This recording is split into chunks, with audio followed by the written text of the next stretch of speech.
No, do not call me anymore. It's none of my business.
How am I supposed to record a lecture for the students now?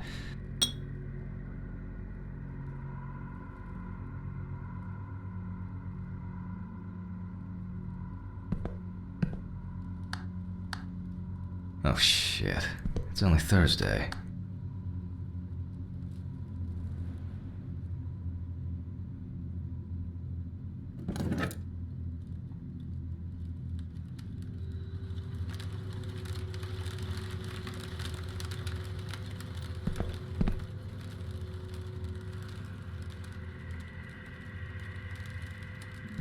I borrowed it from Stephen. Since Alice died, Stephen is the only person I trust.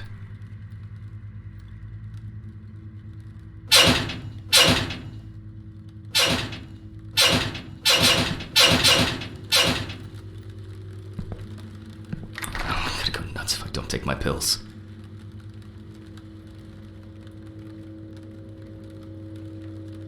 It's for my guests, but they seem to never drink.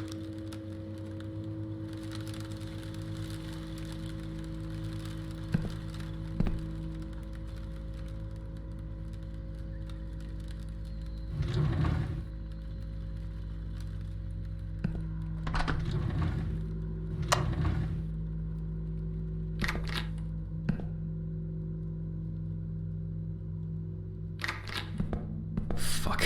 Where are my meds?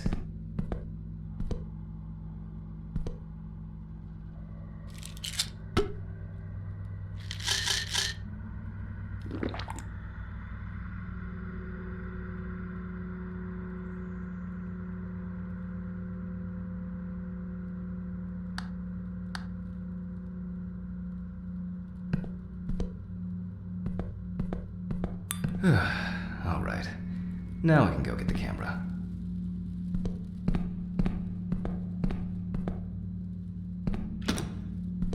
Oh, this place is starting to look like a garbage dump rather than a storage room.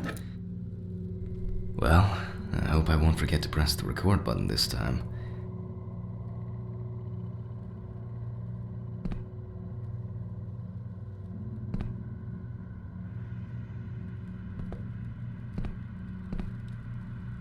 I don't the cheapest paint rollers from the supermarket.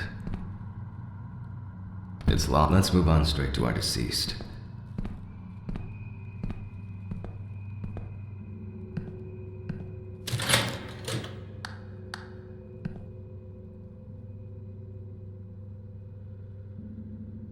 I'm wondering how the new tripod is going to work.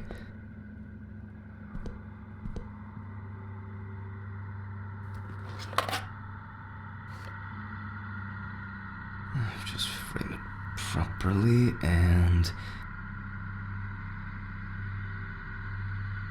Oh, this should be fine.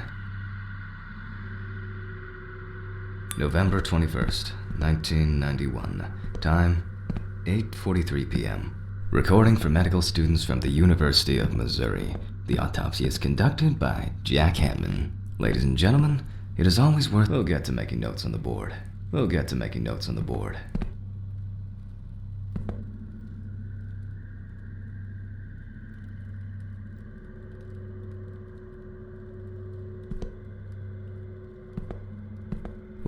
who do we have here today?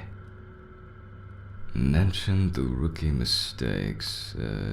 Oh yeah, that's right. That's my order to sensify you for a few issues. First, due to the fact that in the process of revealing and securing forensic traces, interference that changes the primary condition happens. The photographic documentation plays a huge role in the entire process of examination. Then, the body needs to be placed on its back on the autopsy table. The pathomorphologist stands on the left-hand side of the body. Third, very rarely but still, the cause of death, the body was found at 7 o'clock by Sheriff Matthew Thompson. White male, 76 kilograms, 5'8", age unknown. The deceased is a local homeless man named Toby Chambers. His son runs a hardware store. His wife ran away years ago. Local police have talked to residents, so we know more about the deceased. For example, that he loved drinking, and by no means was abstinent. Such clues can direct us to things that are worth keeping in mind during the autopsy. Found on the outskirts of a parking lot near a gas station, where he often begged and insistently offered to clean the windows of cars that were leaving the station. The body was found in a dry field drain. A frequent cause of traumatic deaths among the elderly is the various types of accidents, including traffic accidents or falling down the stairs. The body was spotted by a station worker during the morning shift. At first, he thought that someone had thrown rain boots and a coat in a nearby ditch. It took him a moment to recognize a human body laying on its back. Signs of libation could be found around the dead body. Empty bottles, traces of an inept attempt to start a fire, and a scattered makeshift blanket. Found on the outskirts, the deceased is locally known as Old Toby. Homeless and unemployed for at least a couple years. He had gotten into fights and had been bullied by the problematic youth of the town. He was that type of a man who never kept up alcohol, which caused him to be homeless.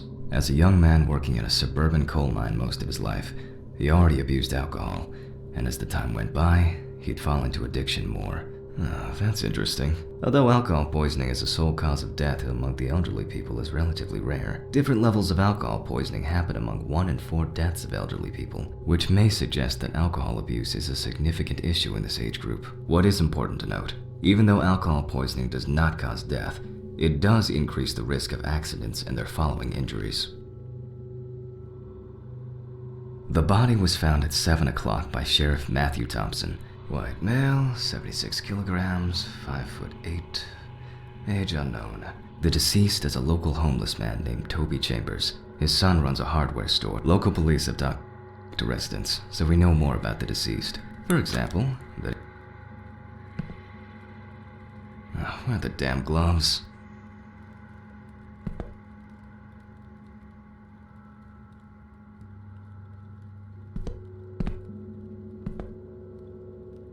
Now we can get to work. We're going to need the camera. It should be here somewhere.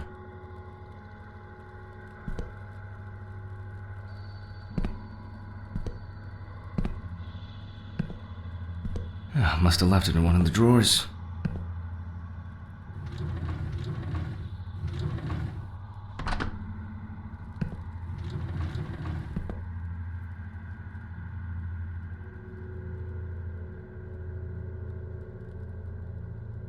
Let's follow the procedure and prepare photo documentation. We must follow the top-down rule. Luckily, we don't have to take pictures of the clothes this time. We are only focusing on the body. Let's keep in mind it's all about the legibility, not the perfect frame. Before we start searching for traces on the deceased's body, we have to take a main picture that goes in the files.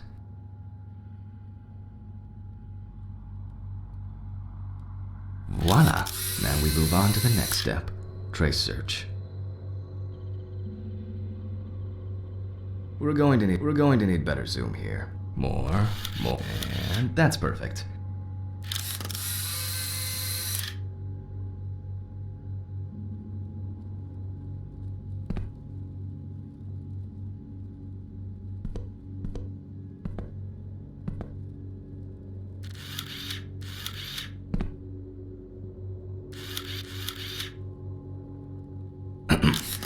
Well, you don't have to stand close to be able to smell a strong odor of alcohol and other discharges.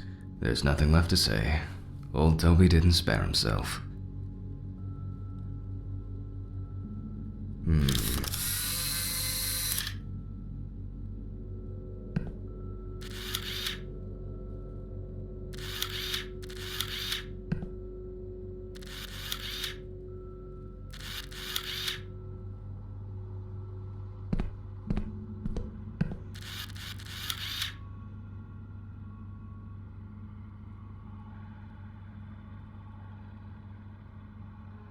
People affected by homelessness most often die from accidents, alcohol abuse, or they freeze to death. Unfortunately, both suicide and homicide are also quite common.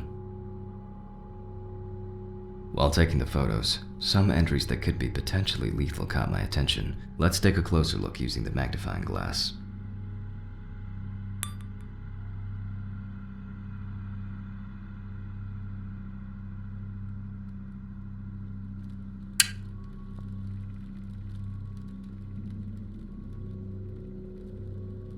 An old wound that hadn't healed properly. It must have been some kind of burn or other injury. Nevertheless, it has nothing to do with the potential cause of death.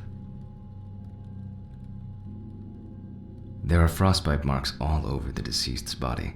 Although they are most visible on the tips of his fingers, they can be recognized by the very specific color of the skin. However, the hands tell us much more. By the look of his feet, I assume Toby must have worn uncomfortable and dinky shoes for quite a while. However, such wounds have nothing to do with his death.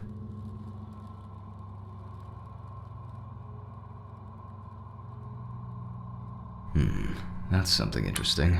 While making photographic documentation, ecchymosis can be seen on the deceased man's head. The appearance indicates the intravital nature of the wound. We'll come back later to see if everything is alright with the brain. What do we have here?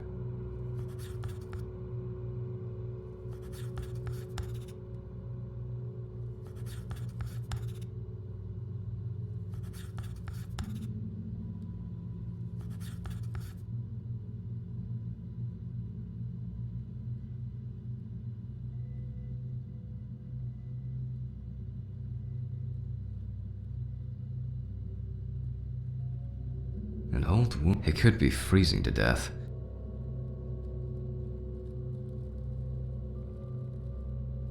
The condition of the head tells us it could have been a fatal accident. By the look of his feet, I assume Toby must have worn uncomfortable and dinky shoes for quite a while. However, yeah, the odor can be the result of alcohol intoxication.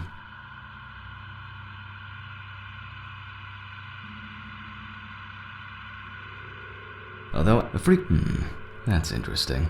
Frostbite in New Orleans. Actually, the weather this fall has been surprisingly nasty.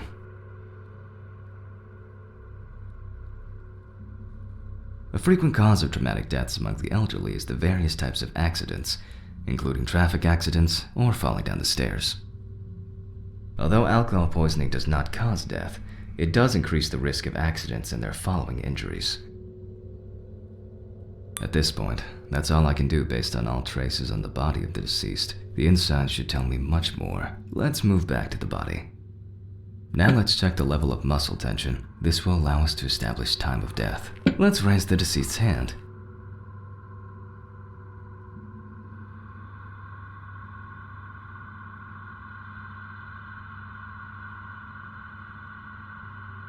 And then let go. The stronger the rigor mortis gets, the greater the resistance from the muscles will be. As you can see, the hand falls loose. The rigor mortis has already subsided. We can then assume that the time of death stated in the files is correct. Let's grab a scalpel. You can boldly cut with the scalpel. It won't hurt him no more. We always start from the neck and move down towards the symphysis pubis. The incision should be deep. Next, we separate the skin and prepare to remove the ribs.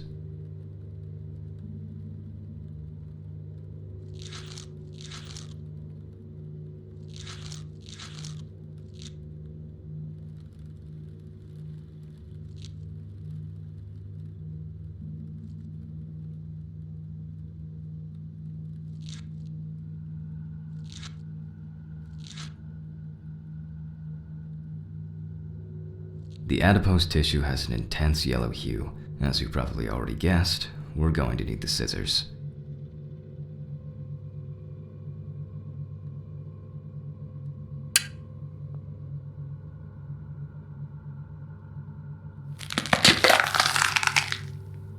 After removing both cartilage and bone tissues, we are actually interested in two things that you can see at the very first glance.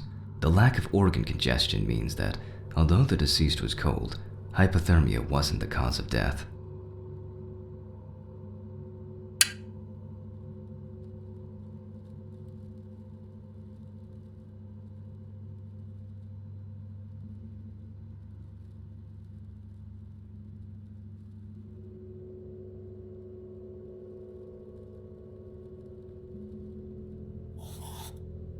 We can eliminate freezing as the cause of death.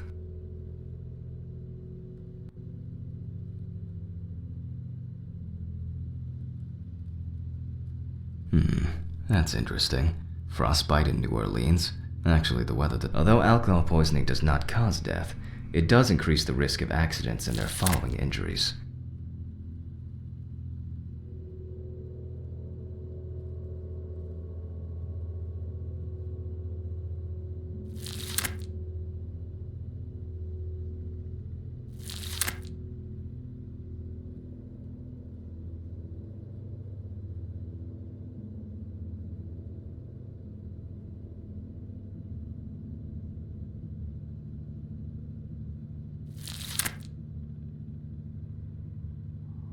I don't need this tool now.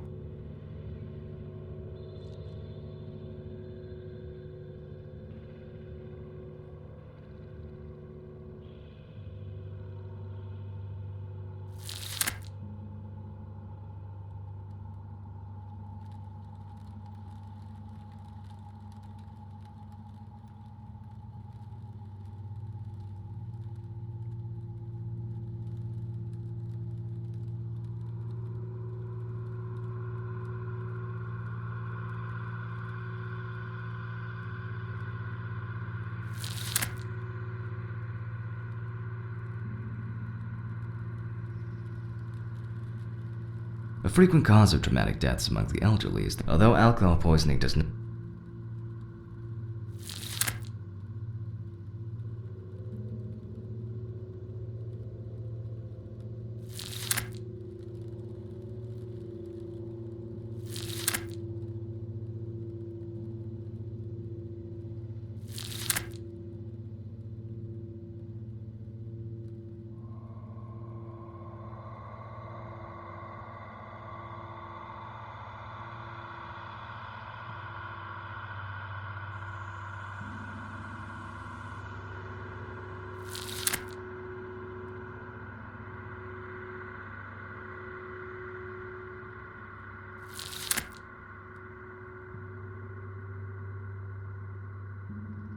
Although alcohol poisoning does not come.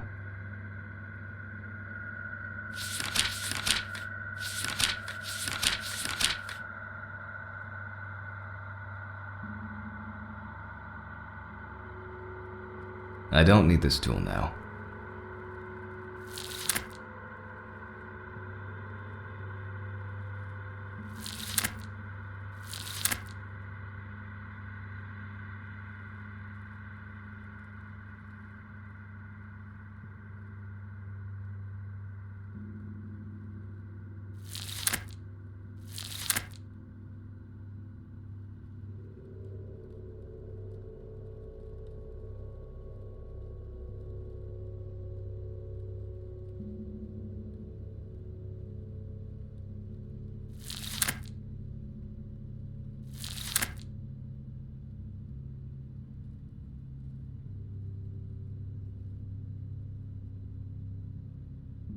The deceased smoked like a chimney. Let's take a closer look. We see widespread black and tarry deposits caused by smoking cigarettes. Despite the tragic condition of the lungs, they are not the cause of death. Now we need to go grab the syringe. At this point, we need to test the level of blood alcohol concentration of the deceased. We move on to collecting blood from the heart. 5 milliliters from the left ventricle should do it. We also collect the fluid from the deceased to determine the level of alcohol concentration in the vitreous humor. Now, we prick the bladder and draw about 10 milliliters of fluid. Keep in mind that you have to set the right time and speed on both knobs before using the centrifuge. Our samples may break into pieces due to the centrifugal force if we set up the wrong coordinates. I myself am terrible with numbers because I suffer from dyscalculia, which is why I always keep the appropriate coordinates at hand.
Damn it. If something goes to shit, it's on the way. It's probably the blown fuses again. Hold up, I must have had a flashlight somewhere.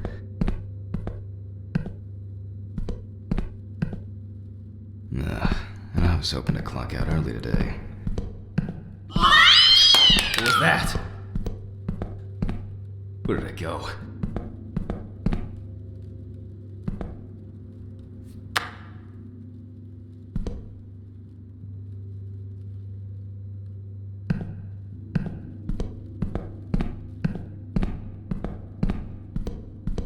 Yeah, it's definitely the fuses. Right goes first, left next. Voila!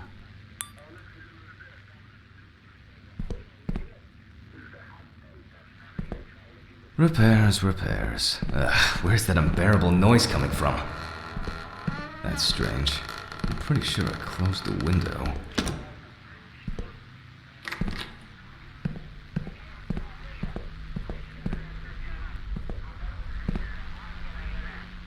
I borrowed it from Stephen. Since Alice died, Stephen is the only person I trust. The homeless probably misses me already.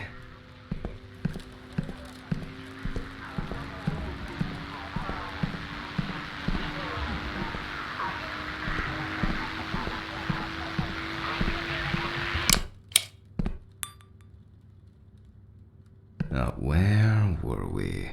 Oh yeah, the blood alcohol concentration.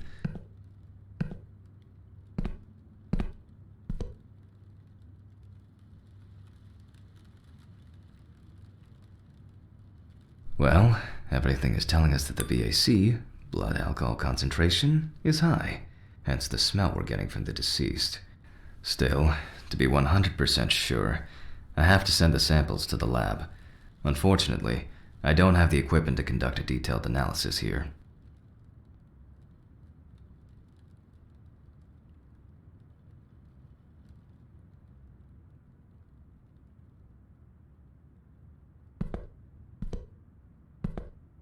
Now let's take a closer look at the stomach.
As expected, the stomach has no major external damage. In this case, further inspection is no use. We must cut him open.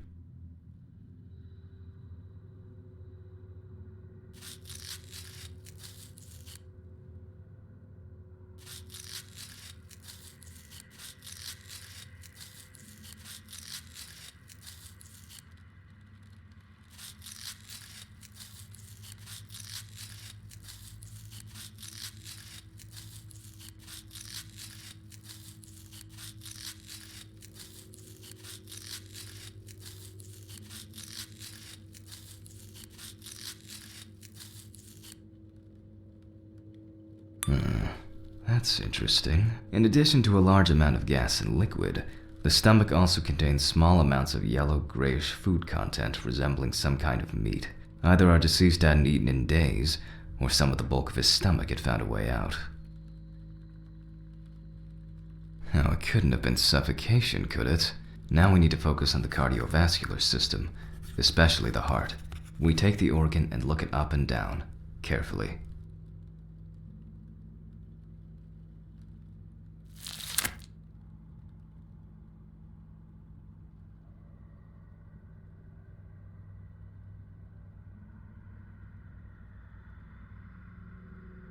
At first glance, the heart looks fine.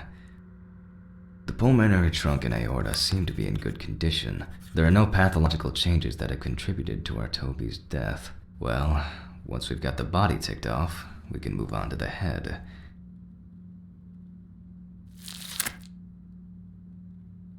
Let's take the autopsy saw to cut through the skull to cleave it in two.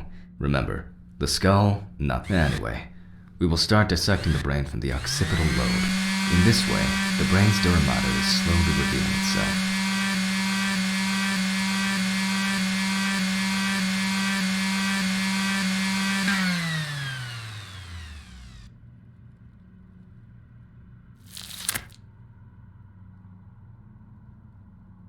After the basic examination, we can see that the cerebral gyri in both brain hemispheres are symmetric. So far, so good.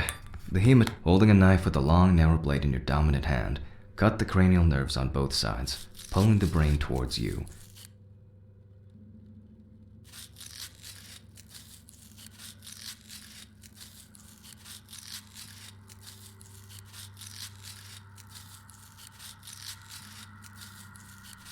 Remember, just one small fragment examined under the magnifying glass is enough to dispel or confirm our doubts. We then take the fragment of the brain to the tray and, literally and figuratively, go over it with a fine-tooth comb.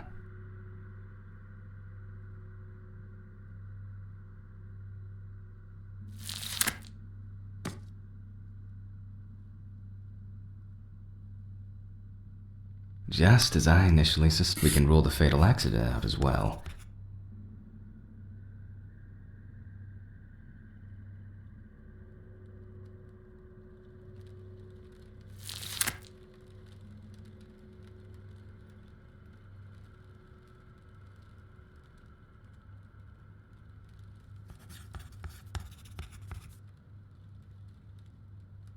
Same as we did with the stomach.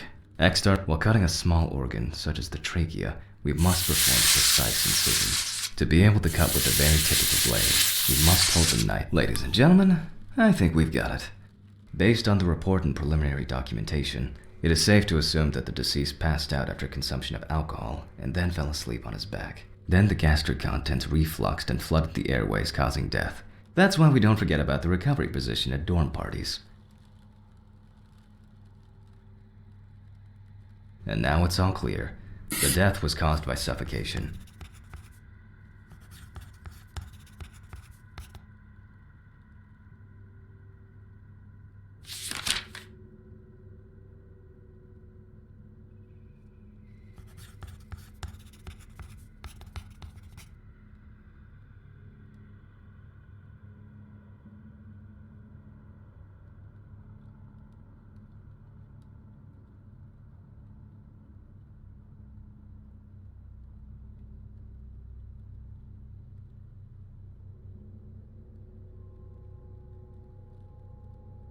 It went quite smoothly today.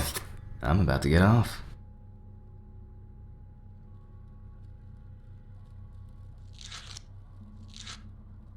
In order to bring the chest of our deceased back to its initial state, at least to a small extent, we must take the needle in our hand. We sewed the deceased using the baseball stitch technique. This stitching method is very strong and quick to do.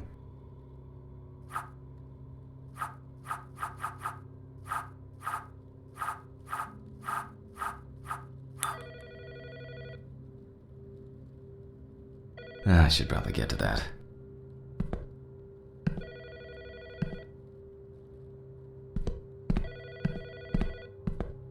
I'm coming.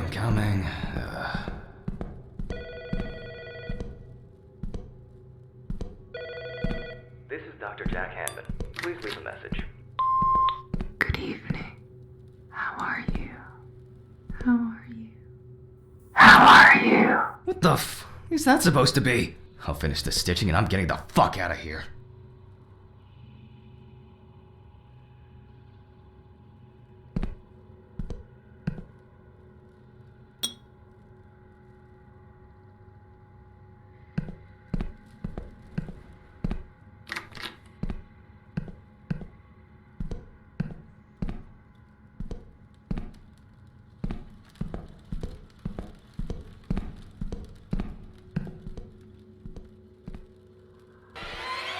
What the fuck?